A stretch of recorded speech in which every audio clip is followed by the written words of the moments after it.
अस्सलाम वालेकुम। मेरा नाम है दानिश मकसूद और आप देख रहे हैं मेरा YouTube channel Dawn news editorials. अच्छा, आज है 29 जुलाई 2022 और जो हम डॉन का एडिटोरियल कर रहे हैं वो है सर्जिंग डेफिसिट। सर्जिंग क्या होता है? कोई चीज़ बढ़ती हुई हो, और यहाँ पे क्या है, किस चीज़ के बढ़ने की बात हो रही है? डेफिसिट के बढ़ने की बात हो रही है। और डेफिसिट है कि इसको हम डिटेल में देखते हैं। ये है करंट अकाउंट डेफिसिट, और इसकी मीनिंग हम देख लेते हैं। आसान लफ्ज़ों में आप इस तरह समझें कि जी, जब हम ज़्यादा चीज़ें इंपोर्ट कर रहे हों, बाहर से मंगवा रहे हों, ठीक है, और बजाय इसके बनिस्बत किस चीज़ के कि जितनी चीज़ें हैं वो हम एक्सपोर्ट कर रहे हो, यानी यहाँ से बाहर जा रहे हो। अच्छा, अब इंपोर्ट करने से मसला क्या होता है? मसला इंपोर्ट करने से ये होता है कि जब हम बाहर से चीज़ें इंपोर्ट करते हैं तो क्या है, हाँ, हमारे जो फॉरेन करेंसी होती है ये वो यहाँ से जा रही होती है, तो इसी वजह से है ना हमारे पास करंट अकाउंट डेफिसिट होता है। ठीक है, तो ये आप ये याद रखिएगा, जब इंपोर्ट्स जो होती हैं हमारे पास, इसको अगर हम देख भी लेते हैं, current account deficit occurs when the total value of goods and services a country imports exceeds the total value of goods and services it exports। जब इंपोर्ट्स आपकी ज़्यादा हो जाती हैं, ठीक है, एक्सपोर्ट से, तो आपके पास क्या आ जाता है? ये करंट अकाउंट डेफिसिट आ जाता है। अच्छा, अब इसको और डिटेल से देखते हैं। Correct ji, पाकिस्तान's current account deficit has surged to $17.4 billion, or 4.6% the size of the economy during the last fiscal year, under rising trade deficit in spite of multiple actions taken by the government and the central bank since the last quarter of 2021 to restrict imports। उनका पाकिस्तान का current account deficit है वो क्या है? Surge, वो बढ़ के कहाँ तक चला गया है? $17.4 बिलियन, या हम इसको कहते हैं कि ये 4.4% है ये साइज ऑफ द इकॉनमी। यहाँ तक सर जो कि पहुँच गया है, कब? During the last physical year, पिछले माली साल था उसमें। किस वजह से ये बढ़ता हुआ ये ट्रेड डेफिसिट था? उसकी वजह से, इन स्पाइट ऑफ द, उनका ये बड़ा है पाकिस्तान का current account deficit in spite of, बावजूद इसके मल्टीपल एक्शंस, मुतअद्दिद जो एक्शंस लिए गए थे टेकन बाय द गवर्नमेंट, जो कि गवर्नमेंट की तरफ से लिए गए थे, एंड द सेंट्रल बैंक यानी स्टेट बैंक की जानिब से लिए गए थे। कब? Since the last quarter of 2021 to restrict imports के। लास्ट क्वार्टर जो था 2021 का, उसमें क्या किया जाए? रिस्ट्रिक्ट किया जाए, आप कह लें महदूद किया जाए इंपोर्ट्स को, यानी बाहर से हम चीज़ें यहाँ मंगवाते हैं। ठीक है, तो यही जिस तरह मैंने आपको शुरू में बताया था कि जब हमारी इंपोर्ट्स बढ़ जाती हैं और बनस्बत एक्सपोर्ट्स, तो वहाँ पे हमारे पास ये करंट अकाउंट डेफिसिट आ जाता है। एक्सपोर्ट्स बढ़ने का मतलब ये है बाहर से हम चीज़ें मंगवाते हैं और यहाँ से फॉरेन एक्सचेंज बाहर जाता है। ठीक है, अच्छा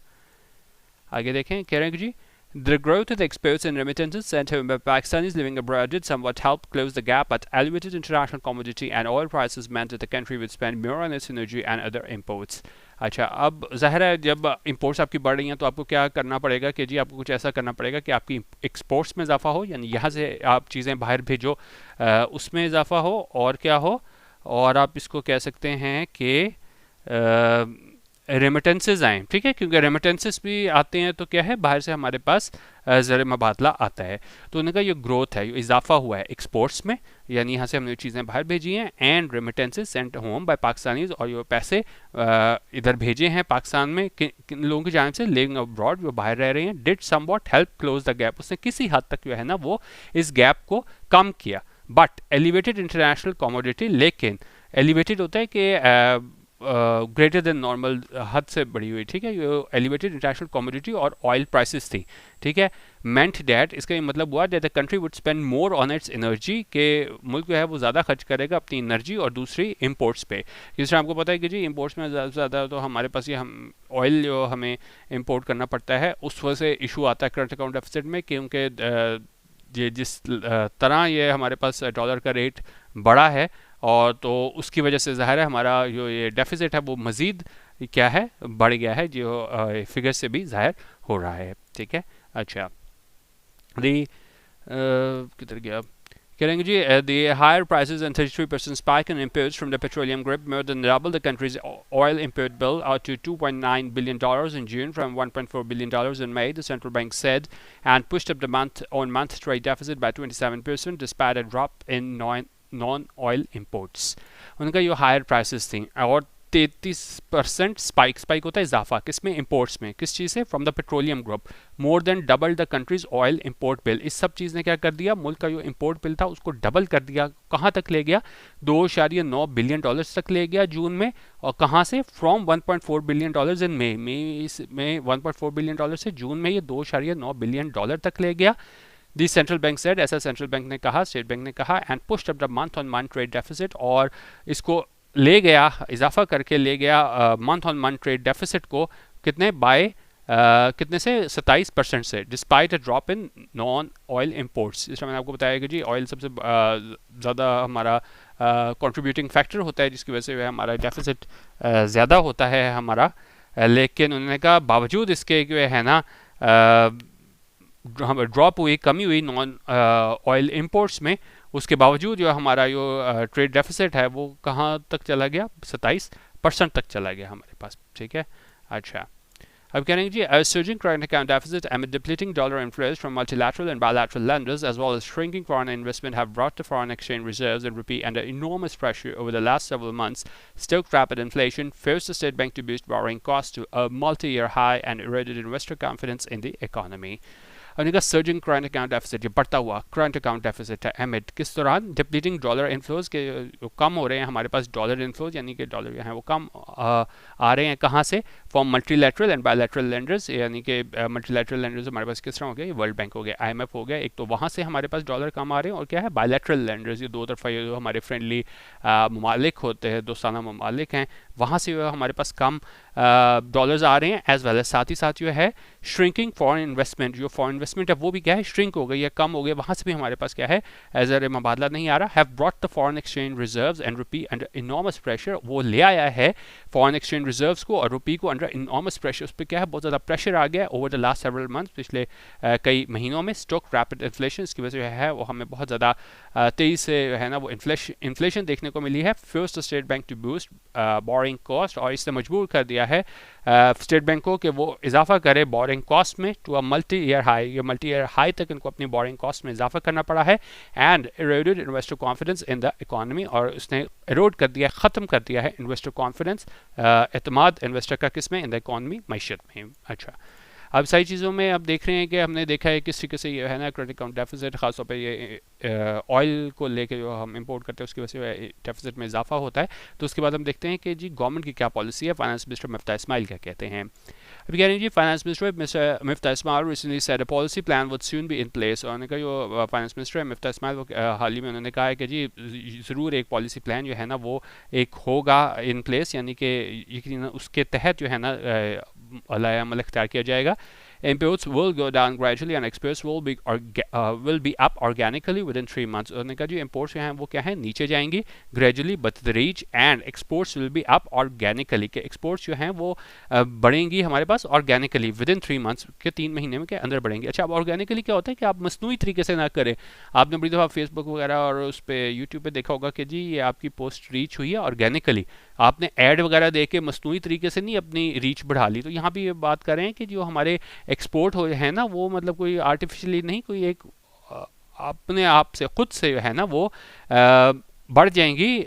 3 महीने के अंदर, ऐसा मिफ्ता इस्माइल ने का कहना था। लेकिन उसमें क्या हुआ, ही सेड विदाउट एलिब्रेटिंग, आपने कहने को तो बड़ी आसानी से कह दिया कि जी बगैर किसी इंटरवेंशन के ऑर्गेनिकली है ना 3 महीने में जो हमारे एक्सपोर्ट्स हैं वो बढ़ जाएंगे, लेकिन क्या है उसने इस चीज़ को एलिब्रेट नहीं किया, इसको मजीद तफसील में नहीं किया। सिर्फ कहना तो बड़ा आसान होता है कि नहीं जी 3 महीने में जो है हमारे इंपोर्ट्स कम हो जाएंगी, एक्सपोर्ट्स बढ़ जाएंगी, लेकिन उसने इस चीज़ को क्या है तफसील से बयान नहीं किया। The State Bank too is hopeful of the current account moderating from this month. The surge in oil imports saw the current account gap rise to $2.3 billion in June despite higher exports and remittances. उनका state bank भी है ना वो hopeful है, पुरुमीद है कि जो current account moderating है फ्रॉम दिस मंथ, के जो करंट अकाउंट में बतरी जो है ना वो मतलब मॉडरेटिंग है, इसे मुराद है कि मतलब जिस तरीके से हमारे पास उसमें इजाफा हो रहा है उस तरह नहीं होगा, बेहतरी होगी इस महीने से। और उन्होंने कहा जो सर्ज है इजाफा है ऑयल इंपोर्ट्स में, उसकी वजह से हमने करंट अकाउंट गैप बढ़ के कहाँ तक चला गया, $2.3 बिलियन तक पहुंच गया जून में, despite higher exports and remittances, बावजूद इसके है ना वो एक्सपोर्ट्स हायर थी, ज़्यादा थी, और क्या थी रेमिटेंसेस भी आए थे, इसके बावजूद हमारा जो करंट अकाउंट गैप है ना वो बढ़ के हो गया 2.3 बिलियन। अच्छा अब जुलाई में क्या हुआ, so far in July, oil imports are much lower due to the accumulation of record high stocks and the deficit is expected to resume its moderating trajectory, the bank tweeted. अच्छा अब ने कहा अब तक जुलाई में अगर हम देखें जो ऑयल इंपोर्ट्स है ना वो क्या है लोअर हैं कम है किस वजह से कि एक्यूमुलेट किए इकट्ठा किए हैं रिकॉर्ड हाई स्टॉक्स को, इस वजह से जो है ना वो ऑयल इंपोर्ट्स कम है। And the deficit is expected to resume its moderating trajectory, और ऐसा ये डेफिसिट है ना ऐसी उम्मीद की जाती है कि वो क्या है दोबारा रिज्यूम कर लेगा अपनी मॉडरेटिंग ट्रेजेक्ट्री, यानी कि जिस तरीके से जो है ना अभी हमारे पास इजाफा हो रहा है इसमें करंट अकाउंट डेफिसिट में, वो ऐसा नहीं होगा, ऐसा बैंक ने ट्वीट किया। अच्छा, अब और दूसरे जो उम्मीद लोगों को सबसे ज़्यादा है कि जी आईएमएफ से जब हम कामयाब हो जाएंगे, इसकी ट्रांश जब बहाल हो जाएगी हमारी, तो जो दूसरे बायलैटरल कंट्रीज़ हैं, जो हमारे दोस्ताना ममालिक हैं, वो भी क्या है हमें कर्जा देंगे, तो उस वजह से भी हालात बेहतर होगी। उसी वजह से हम पे बात करेंगे जी with the IMF expected to release its funds soon, thus unlocking additional financing from other multilateral and bilateral creditors, Pakistan's external sector may likely perk up in the short term. उनका के साथ ही IMF जो है expected to release its fund soon, ऐसे उम्मीद की जाती है कि वो जल्द ही क्या है रिलीज़ करेगा अपने फंड्स, यानी कि पाकिस्तान की ट्रांश है ना उसकी मंजूरी देगा, दस अनलॉकिंग एडिशनल फाइनेंसिंग, तो अनलॉक करेगा एडिशनल फाइनेंसिंग, यानी कि मज़ीद हमें मिलेगी फाइनेंसिंग कहाँ से, ये दूसरे मल्टीलैटरल और बायलैटरल क्रेडिटर्स हैं, और उससे क्या होगा पाकिस्तान एक्सटर्नल सेक्टर में likely perk up in the short term. उनका पाकिस्तान का एक्सटर्नल सेक्टर है उसमें क्या है कोई हमें बेहतरी देखने को मिलेगी इन द शॉर्ट टर्म, मतलब कि आगे तो अगर ना भी हो लंबे अरसे के लिए, लेकिन अगर शॉर्ट टर्म में अगर हम बात करें तो हमें क्या है बेहतरी देखने को मिलेगी। Yet, फिर भी, the deepening political turmoil is spawning doubts about the government's ability to make tough decisions going forward and tackle the long-standing structural issues of the economy responsible for the recurring balance of payments crisis. लेकिन अब उसमें सबसे बड़ा issue ये है कि उनका यो ठीक है IMF से हमें पैसे मिल जाएंगे, हो सकता है दूसरे ममालिक हमें वो भी पैसे दे दें, हमारे वो भी मसाइल हैं इसके वो कुछ हद तक हमारा जो डेफिसिट है वो कम हो, लेकिन उनका जो बढ़ता हुआ डीपनिंग पॉलिटिकल टर्मोइल है, ये सियासी ये गैर यकीनी सूरत हाल है, कन्फ्यूजन है, स्पॉनिंग डाउट्स, वो क्या है खदशात पैदा कर रहा है किससे मुतालिक, व्हाट द गवर्नमेंट्स एबिलिटी, और गवर्नमेंट की एबिलिटी है किससे मुतालिक टू मेक टफ डिसीजन, कि वो टफ डिसीजन दे सके गोइंग फॉरवर्ड। आगे अगर हम फास्ट फॉरवर्ड करेंगे देखें आगे ये अपने टफ डिसीजन मुश्किल फैसले ले सकते हैं, तो उस हवाले से क्या है सवालिया निशान पैदा हो रहे हैं। And tackle the long standing structural issues of the economy responsible for the recurring balance of payments crisis, और किस हवाले से यहाँ जो है ना वो खदशात जन्म ले रहे हैं कि गवर्नमेंट की एबिलिटी है कि वो किस तरह उसको टैकल कर सकेंगे, निपट सकेंगे लॉन्ग स्टैंडिंग जो अरसे से चले आ रहे हैं स्ट्रक्चरल इश्यूज़ किस हवाले से लेके मईशत को लेके, जो रिस्पॉन्सिबल है जिम्मेदार है रिकरिंग बैलेंस ऑफ पेमेंट, जो हमारे पास क्या है ये रिकर हो रहा है बार बार हमें वो बैलेंस ऑफ पेमेंट बहरान क्राइसिस का सामना देखने को मिल रहा है, तो इस वाले से है ना सवालिया निशान है इसके गवर्नमेंट की एबिलिटी के बारे में कि क्या वो ऐसे टफ डिसीजंस ले भी सकेंगे कि नहीं। ठीक है, अच्छा अब दूसरे मसाइल हमारे पास क्या आए हैं, उसमें जो हमारी क्रेडिट रेटिंग एजेंसीज हैं ना उसमें उन्होंने क्या किया है उसमें ये देख लेते हैं। Lately global credit rating agencies like Fitch and Moody's have also cited political risk to Pakistan's ability to maintain a credible policy path, और उन्होंने जो क्रेडिट रेटिंग एजेंसीज हैं फिच हो गई हमारे पास और दूसरी हमारे पास क्या हो गई मूडीज़ हो गई, इन्होंने भी हवाला दिया है साइट किया है पॉलिटिकल रिस्क किस हवाले से कि टू पाकिस्तान एबिलिटी की और पाकिस्तान की अहलियत है क्या करने के हवाले से to maintain a credible policy path, कि वो एक क्रेडिबल पॉलिसी पाथ रख सके, यानी कि अगर आपने पॉलिसी बनाई है तो उसको क्या है आगे भी लेके जा सके। ऐसा युवा खदशात का इज़हार किया है इन दो एजेंसीज ने, फिश ने और मूडीज़ ने।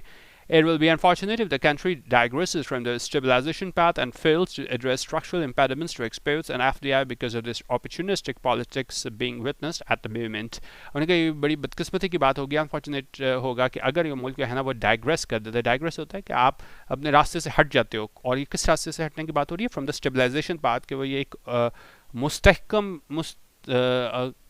उसकी तरफ आप जा रहे हो ना, मतलब क्या बोलते हैं उसे, क्या आप मुस्तहकम रास्ते की तरफ जा रहे हो, यानी कि आपकी मईशत है उसमें क्या है बेहतरी आ रही हो। तो अगर पाकिस्तान वहाँ से क्या है डाइग्रेस कर गया, वहाँ से डिविएट कर गया and fails to address structural impediments, और नाकाम हो गया इन सारे मामलात को क्या है एड्रेस करने से कि इसका कोई हल निकालने से, ये स्ट्रक्चरल इम्पेडिमेंट्स होते हैं रुकावटें, ठीक है, टू एक्सपोर्ट्स एंड FDI, जो भी सारे हमारे इम्पेडिमेंट्स हैं रुकावटें मसाइल हैं एक्सपोर्ट्स और FDI को लेके। FDI क्या होता है फॉरेन डायरेक्ट इन्वेस्टमेंट, और उन्होंने कहा अगर ऐसा पाकिस्तान नाकाम हुआ किस वजह से, because of the opportunistic politics के एक मौका परस्त सियासत जो है being with us at the moment जिसको देखा जा रहा है। उन्होंने कहा अगर पाकिस्तान जो है ना नाकाम हो गया इन इम्पेडिमेंट्स को एड्रेस करने से, रुकावटों को एड्रेस करने से जो किस हवाले से हैं, एक्सपोर्ट्स और एफटीआई को लेके हैं और किस वजह से हैं कि ये जो मौका परस्त सियासत जो हमें देखने को मिल रही है इस वक्त, उन्होंने कहा ये जो है बहुत ज़्यादा क्या होगा, अनफॉर्चुनेट होगा, बड़ी ही बदकिस्मती की बात होगी अगर ऐसा हुआ और पाकिस्तान इस मसाइल को एड्रेस ना कर सका। ठीक है, तो ये हमारा आज का एडिटोरियल था कि सर्जिंग डेफिसिट, ये बढ़ता हुआ हमारे पास करंट अकाउंट डेफिसिट है, उस वाले से उन्होंने बात की हुई थी और यकीनन जो इसमें इन्होंने डेटा दी है, जो फिगर्स से साबित करने की कोशिश की है कि जितने मसाइल का पाकिस्तान को सामना है, ख़ासतौर पर ज़ाहिर है अब ये ऑयल इंपोर्ट करना, ये तो ऐसी चीज़ है जिसको हम क्या है वो रिस्ट्रिक्शन नहीं लगा सकते। आपने देखा होगा हमने जो लग्जरी आइटम्स पे पाबंदी लगाई, मोबाइल फ़ोन्स पे लगाई, तो मतलब वो तो चलें आप समझ सकते हैं नहीं है, लेकिन अगर आपको जिस तरह हमारे एनर्जी सेक्टर में जो है ना हमारे मसाइल का सामना है, तो ज़ाहिर है आपको ऑयल तो इंपोर्ट करना ही है और उस वजह से जो है ना अगर हमने स्ट्रक्चरल इम्पेडिमेंट्स को दूर नहीं किया तो यकीनन हमारे जो करंट अकाउंट डेफिसिट है उसमें क्या होगा, गैर मामूली इजाफा होगा और यकीनन वो हमारी मईशत के लिए ठीक नहीं होगा। ये था आज का एडिटोरियल हमारा। बाकी आपने DMI editorial WhatsApp group join करना हो जहाँ रोज़ डेली एडिटोरियल वीडियो रात को 9 बजे शेयर की जाती है, तो इस व्हाट्सएप नंबर पे आप रब्ता कर सकते हैं 0312 419 1070 और यहाँ पे 200 रुपीज़ ईजी पैसा बर्बाद करके आप हमारा DMI editorial WhatsApp group join कर सकते हैं। डेली हम यहाँ पे एडिटोरियल वीडियो होती है, डॉन हाईलाइट्स होती हैं और इसमें जो है ना वो हम क्या है दूसरे पीडीएफ वगैरह भी शेयर करते हैं और 2 दिन ये है ना आप बेशक अगर कोई ट्रायल इसका चेक करना चाह रहे हो तो मैं इसका व्हाट्सएप लिंक भी दे देता हूँ, तो आप इसको ना 2 दिन चेक भी कर लें कि हम मटेरियल यहाँ पे कैसा सेंड करते हैं। इसका मैं लिंक यूट्यूब के कमेंट सेक्शन में भी दे दूँगा और फेसबुक पे भी दे दूँगा, तो अगर आपने ज्वाइन करना हुआ तो आप कर लीजिएगा। वीडियो देखने का बहुत शुक्रिया। अल्लाह हाफिज़। पाकिस्तान जिंदाबाद।